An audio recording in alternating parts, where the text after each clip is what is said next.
आज बड़ा दुख हो रहा है कि नांदेड़ की अदालत ने जो फ़ैसला सुनाया है, तो मैं समझता हूँ कि ये कोई मुनासिब फ़ैसला नहीं हो सकता, क्योंकि जिस वक्त ये ब्लास्ट हुआ था उस वक्त ऑन द स्पॉट 2 लोगों की मौत हो गई थी। और उस टाइम पर काफ़ी लोगों ने उसके सबूत इकट्ठा किए थे, जमा किए थे।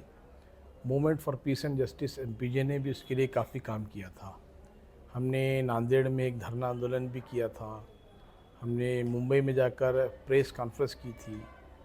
हम दिल्ली में गए थे और पूरे खासदार लोगों से मुलाकात कर कर पूरे यहाँ के जो एविडेंस है, जो सबूत है, वो दिए थे, जिसमें एसपी साहब की प्रेस कॉन्फ्रेंस और उस वक्त पेपर्स ने जो कुछ लिखा था उसकी पेपर कटिंग्स हमने पेश की थी। और मैं समझता हूँ कि एएम और पीएम का फ़र्क हो जाने की वजह से ये ब्लास्ट हुआ था। नेक्स्ट डे फ्राइडे था और 12 बजे का उनका प्लान था कि 12 साढ़े 12 बजे ये मस्जिद में लोग जमा होते हैं, लेकिन उनका जजमेंट उल्टा हो गया और वो उसी रात में उनके हाथों फट गया।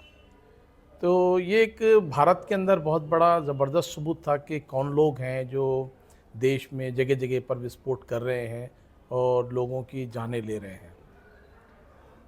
मुतअद्दिद जगहों पर जो विस्फोट हुए थे उसके अंदर मरने वाले मुसलमान और गिरफ़्तार किए जाने वाले भी मुसलमान कि तुमने ही ब्लास्ट किया है।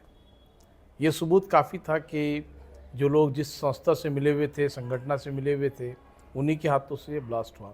बहरहाल इतने अच्छे सबूत के बाद ये फ़ैसला आना भारत की जुडिशरी पर एक सवाल होता है और अवाम को शक व शुबहे में डालता है, क्योंकि किसी भी मुल्क की बहुत सारी जो चीज़ें हैं वो अगर कमज़ोर ही तो चल सकता है, लेकिन जुडिशरी अगर कमज़ोर हो जाए तो उस देश में भला नहीं हो सकता, चाहे वो किसी भी समाज का मामला हो।